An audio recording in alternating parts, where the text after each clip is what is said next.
मेरो नाम सावित्रा विक। म कर्णपातिन चपौलीको सामाजिक परिचालिका हुँ।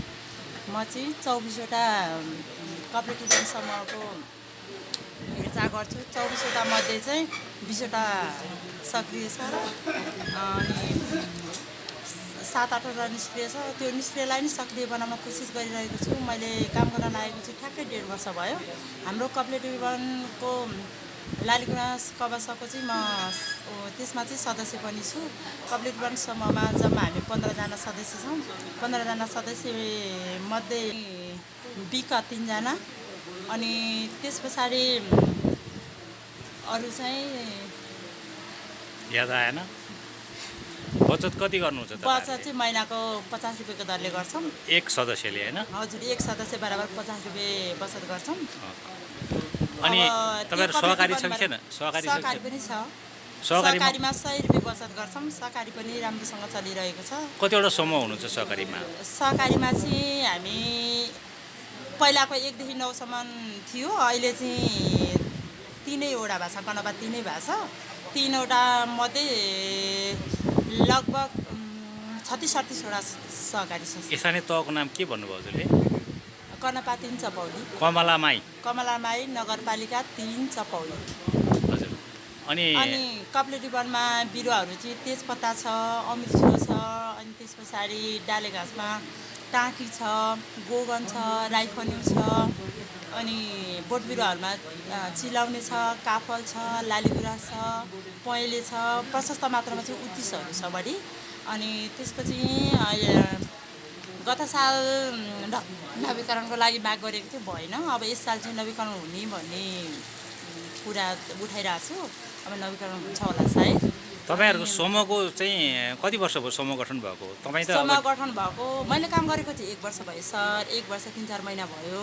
तर त्यो समूह गठन गरेको चाहिँ 2069 सालमै हो। 69 सालमा समूह गठन गर्नुभयो हैन? अनि समूहमा तपाई कुन पदमा हुनुहुन्छ?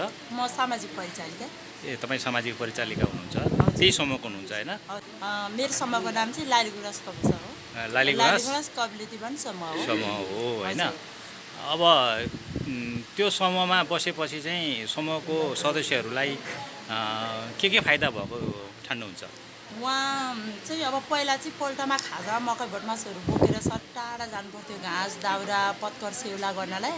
अहिले हामीले कपरेटिभ वन राखेकोमा चाहिँ हामीलाई अब त्यहाँबाट दाउरा घाँसहरू त्यहीँ उत्पन्न हुनुभएको हुनाले गाई बाख्रा भैँसी पाल्नलाई एकदम सजिलो भएको छ त्यहाँ। अनि त्यो अब त्यहीबाट घाँस दाउराहरू ल्याएर अनि त्यो खसी बाख्राहरू पाल्नलाई एकदम सजिलो भएको छ। तपाईको समूहको सदस्यहरूको घरमा सबैकोमा गरेर कति बाख्राहरू पालन गर्नुभएको छ अहिले? त्यो समूहमध्ये सबै गरी एउटा घरमा चाहिँ धेरै नै छ सर। 15-16वटै छ। अरू प्रत्येक घरमा 6-7वटा बाख्रा छ। समूहको एउटा दिनुभएको थियो पहिला, त्यही जग्गा गरेर आफैले बढाएर 7-8वटा बनाउनु भएको छ। हरेक घरधुरीले हैन? हजुर, हरेक घरधुरीले। तपाईहरुको 15 घरधुरी मध्ये हरेक घरधुरीमा त्यस्तो छ। तपाईहरुको समूह त अब 69 सालमा गठन भएको भन्नुभयो हैन? 69 सालमा गठन भएपछि त 2013 भनेपछि 14 वर्ष भयो हैन? 14 वर्षमा तपाईहरुले चाहिँ हस्तान्तरण गरेर लिँदाखेरि त्यहाँ भएका रुखहरू त 14 वर्षको भयो नि थप हैन? अनि त्यो काट्न लायकको भएको छ कि छैन? भएको छ सर। कुन जातका रुखहरू काट्न लायक भएको छ? चिलाउने भएको छ सर, पहेँले भएको छ, अनि फेरि त्यहाँबाट अत्याधिक मात्रामा चाहिँ उत्तिस भएको छ सर। अनि त्यो रुखहरू काट्यो भने तपाईहरु र सरकारले चाहिँ आधा पैसा बाँड्न पाइन्छ भनेर यो कुरो थाहा छ तपाईहरुलाई? हल्का जानकारी त छ सर। त्यो आज भर कुरा भयो नि यो गोष्ठीमा हैन? सुन्नुभयो नि, थाहा पाउनु भयो नि? हजुर, थाहा पाइयो। कस्तो लाग्यो कुरो तपाईलाई? राम्रो लाग्यो सर। अब दुवैतिर बराबरै हुन्छ नि त। अहिले हामीले चाहिँ त्यो कपरेटिभ वनको रुखहरू काटेर चाहिँ के गर्छौँ भने त्यही समूहभित्रै पैसा घुम्ती खोजमा राख्छौँ बढाउनको लागि, केही अब ब्याजमा लगानी अब त्यस्तै गरी। अनि समूह सञ्चालन गरेर चाहिँ धेरै फाइदा भएको छ सर।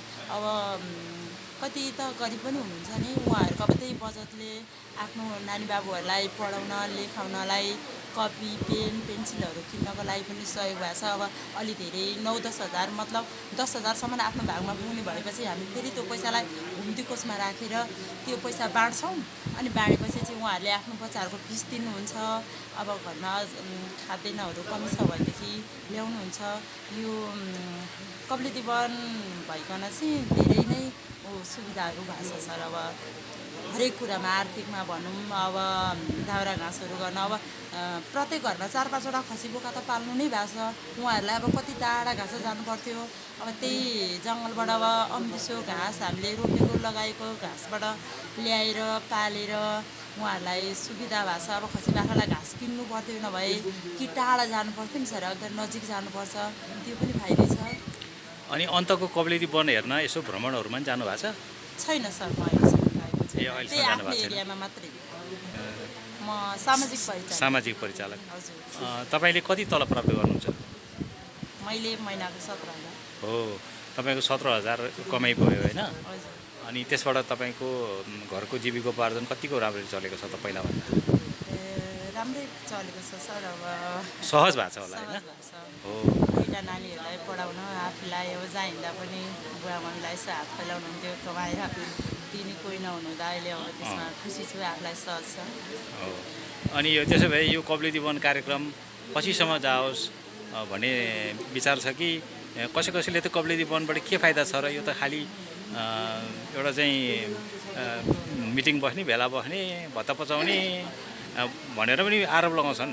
त्यस्तो होइन सर, म त यस्तो चाहन्छु कि यो अब जो 40 वर्ष छ नि योभन्दा नि बढोस्, राम्रो होस्, अझै बढ्दै जाओस्, अझै पछिसम्म अब मेरो सकेपछि नि पछिल्लो पुस्तासम्म नि चलिरहोस्, निरन्तर रहिरहोस् भन्न चाहन्छु सर म त। त्यो सब अरूहरूले जे भन्नुभएको छ त्यो हो गलत हो भन्न चाहन्छु सर म त। हस्, धन्यवाद।